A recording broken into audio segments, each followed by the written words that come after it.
নমস্কার, স্পটার নিউজে আপনাদের স্বাগত। আমি জয় চৌধুরী রয়েছি মানস ভট্টাচার্যের সঙ্গে তার কলকাতার এলিয়ন রোডের বাড়িতে। আমরা এবার আলোচনা করব এই এপিসোডে মুম্বাই সিটি এবং ইস্ট বেঙ্গলের ম্যাচ। এই ম্যাচটির কিন্তু গুরুত্ব রয়েছে। মুম্বাই যেখানে রয়েছে 27 পয়েন্টে দাঁড়িয়ে আছে 17 ম্যাচের পর, তাদের কাছে প্লে অফে যাওয়ার একটা সুবর্ণ সুযোগ রয়েছে। অন্যদিকে অঙ্কের বিচারে যদি ইস্টবেঙ্গলকে আশা জিয়ে রাখতে হয় তবে ম্যাচটা তাদের জিততে হবে। পয়েন্ট নষ্ট করার মতো জায়গায় আর নেই, কারণ আমরা দেখেছি ইস্টবেঙ্গলের হাতে রয়েছে আর 21 পয়েন্ট। 30-31 পয়েন্ট হচ্ছে আমরা শেষ 3-4টি আইএসএলে যারা শেষ করেছে তারা 31-32 পয়েন্টে শেষ করেছে 6 নম্বর স্থানের জন্য, এবং সেক্ষেত্রে তাদের হাতে 21 পয়েন্ট থেকে 14 পয়েন্ট অন্তত তুলতে হবে। এবং এই ম্যাচটা জিততে পারলে দুরকম ব্যাপার আছে। মুম্বাই সিটি 27-এ আটকে থাকবে, তারা জাম্প করে চলে যাবে 20-তে। অনেকটাই নর্থ ইস্ট, উড়িষ্যা এবং মুম্বাইয়ের যে লড়াইটা চলছে সেখানে ইস্টবেঙ্গল সামিল হতে পারবে। কতটা সুযোগ ইস্টবেঙ্গলের? দেখো, আমি প্রথম থেকেই বলেছি ইস্টবেঙ্গল দল ভালো। ইস্টবেঙ্গল দলের পয়েন্ট যদি তুমি দেখো, অবস্থান যদি দেখো, দল হিসাবে কিন্তু তাদের সেটা নয়। আমি এখনো বলবো এই দলের মধ্যে অনেক পোটেনশিয়ালিটি আছে, এই দলের মধ্যে অনেক ভালো খেলোয়াড় আছে। ফুটবলে ভাগ্য একটা ব্যাপার, মাঝে মাঝে ভাগ্যের ইয়েতে তোমার অনেক সময় ওরা ম্যাচ করতে পারেনি। কিন্তু আমার খুব খারাপ লাগছে একটা পক্ষ থেকে এই রেফরি বলে পেনাল্টি বলে ফোকাসটাকে নষ্ট করছে।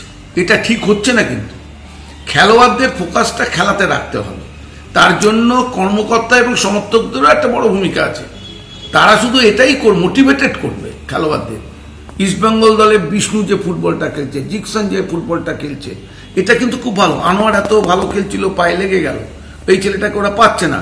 ইস্টবেঙ্গলের এখনো প্লে অফে যাওয়ার সম্ভাবনা আছে, তাদের এখনো 7টা ম্যাচ বাকি আছে, 21 পয়েন্ট তাদের হাতে আছে।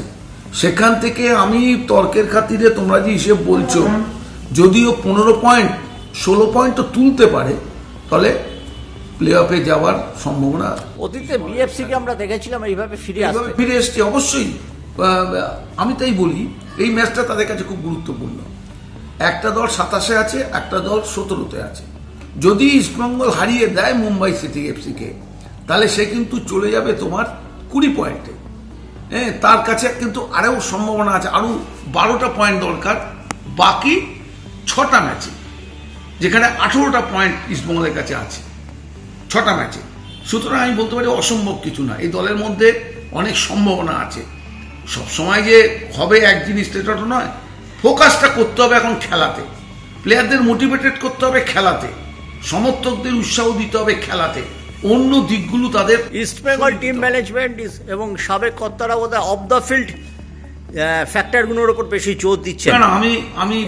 আমি এই জায়গাটা তোমাকে বলতে চাই, এটা একটা সময় পর্যন্ত চলে, তারপরে লোকে আর এটা নিয়ে কোনো কিছু বলে না। এটা উচিত না। এটা হয়তো মোহনবাগানে হলে মোহনবাগানের হয়তো কেউ করতো, অন্যরাও হয়তো করতো, কিন্তু আমরা খেলোয়াড়রা খেলাটার দিকেই মনোনিবেশ করতে বলছি।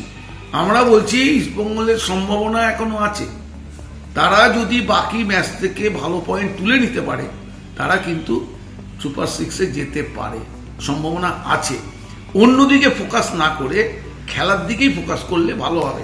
দেখো, দিমিত্রোকুসকে এত টাকা দিয়ে এনেছে, গত ম্যাচে দিমিত্রোকুস একটা গোল পেতে পারতো, ওর দুর্ভাগ্য ওর বাপায় শটটা গোলকিপার বাঁ দিকে ঝাঁপিয়ে ধরে ফেললো।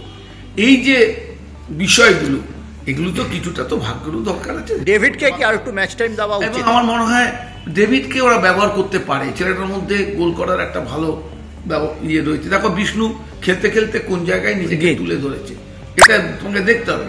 নন্দকুমার মহেশের কথা এখন আর লোকে বলছে না, এখন কিন্তু বিষ্ণুর কথা বলছে। যেহেতু এই ছেলেটা গোল করছে, দলকে ভালো জায়গায় নিয়ে যাচ্ছে। এবং ইস্টবেঙ্গলের খেলোয়াড়রা মেকশিপ পজিশনে দারুণ খেলেছে। জিকসন রাইট ব্যাকে, নরম মহেশ যেহেতু আছে ডিফেন্সিভ হাফ হিসেবে, মাঝখানটা বলটা হোল্ড করার ক্ষমতা আছে। আমি তো তোমায় বলছি এই দলটার মধ্যে ভালো প্লেয়ার রয়েছে। আসলে 2টো ম্যাচ পরপর জিতুক না, আমরা মুম্বাই সিটি এফসিকে হারাক না, তারপরে এই দলটাকে দেখবে অন্যরকম ভাবে। কিন্তু কতটা হারানোর টেকনিক্যালি সম্ভব, সেটা তো খেলাতে হবে। তবে আত্মবিশ্বাস ইস্টবেঙ্গলের খেলোয়াড়দের মধ্যে বাড়াতে হবে। এই মুহূর্তে ওদের মধ্যে যেটা সবচেয়ে বড় অভাব হচ্ছে আত্মবিশ্বাস, কনফিডেন্স। সেলফ কনফিডেন্স যদি না থাকে তাহলে হবে না। কালকে মোহনবাগানের খেলোয়াড়দের মধ্যে কনফিডেন্সটা ছিল, কিছু কিছু খেলোয়াড় ওই চাপের মধ্যেও কিন্তু ভেঙে পড়েনি। দেখো ওরা অ্যাটাক করেছে, সব করেছে, গোলে শট মারতে পারেনি না। ওরা যদি 9টা শট মেরে থাকে, মোহনবাগান 7টা শট মেরেছে, সেটা তোমায় দেখতে হবে। গোলে শট মারাটাও হচ্ছে বড় ব্যাপার। এটা দুজন স্টপার খুব ভালো খেলেছে, দুজন স্টপার ভালো খেলেছে। আমি রাইট ব্যাক দীপু ভালো খেলেছে, দীপক টাঙ্গি ভালো খেলেছে, আপুইয়া ভালো খেলেছে। ডিফেন্সিভ কোয়ালিটিটা এই 6-7 জন, সুভাশিস ভালো খেলেছে। যে যাই বলুক, সুভাশিসের খেলা আমার ভালো লেগেছে। ও যদি ঠান্ডা মাথায় বেশ কিছু সময় কিন্তু সামাল দিয়েছে। দেখো একটা জিনিস তোমায় বলি, ফুটবলে তো চাপ থাকবে, সেটাকে সামাল দিতে হবে। কাউন্টার অ্যাটাক করে মোহনবাগান তো গোলটা করে ম্যাচের পয়েন্ট তো তুলে নিয়েছে। ইস্টবেঙ্গলকে এখন এই দিকে ফোকাস করে সর্বশক্তি দিয়ে মুম্বাই সিটি এফসি ম্যাচটাকে জিততে হবে। তারপরে ম্যাচ টু ম্যাচ তাদের দেখে তাদের হাতে তারপরেও যে পয়েন্টটা থাকবে, সেই পয়েন্টটা থেকে তাদের সুপার 6-এ যাওয়ার রাস্তা খুলতে হবে।